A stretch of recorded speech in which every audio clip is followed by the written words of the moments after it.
After 16 years, naniniwala ang aktor na si Juan Bondok na Destiny ang naglapit muli sa kanila ng napakaganda at napaka-sexy ngayon na si Miss Aiko Melendez.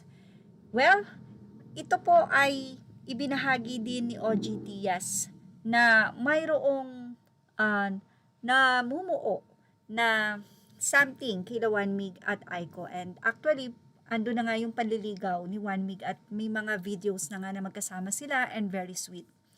Pero nito nga pong naging update ng Abante noong January 1, sinabi nila na tila nagkakamubutihan na nga raw sina Aiko Melendez at Mig Bondok.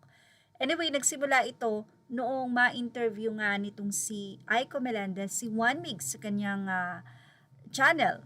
Sa Facebook post nga ng musician na si Dong Abay noong December 31, ibinahagi niya ang larawang kasama niya sina Aiko Melendez at Mig.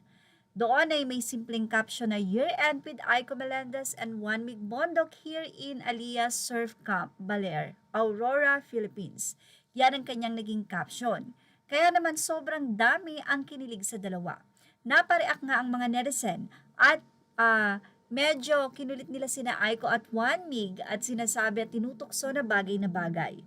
May nagkomento pa ng Mig, sana ikaw na ang ka-forever ni Konsi Aiko.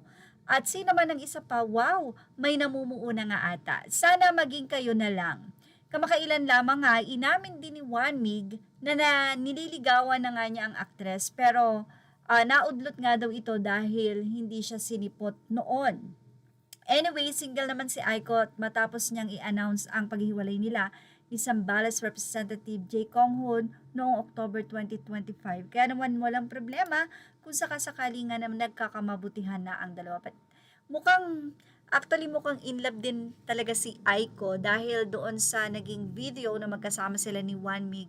Nagbibiroan na nga ang dalawa and very sweet na nga. May mga video na lumalabas na very sweet na sila Mig at itong si Aiko.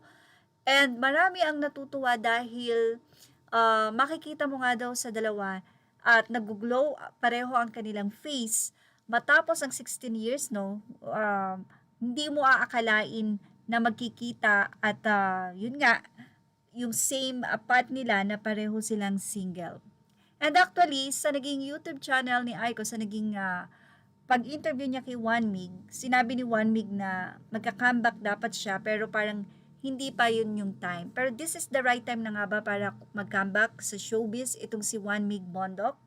Anyway, ano po masasabi nyo sa romance na ito nila Aiko at Mig? Ilagay na ang inyong opinion sa ating comment section. Images are all credit to the rightful owners. Please like, share, subscribe, and thank you for watching Showbiz Now.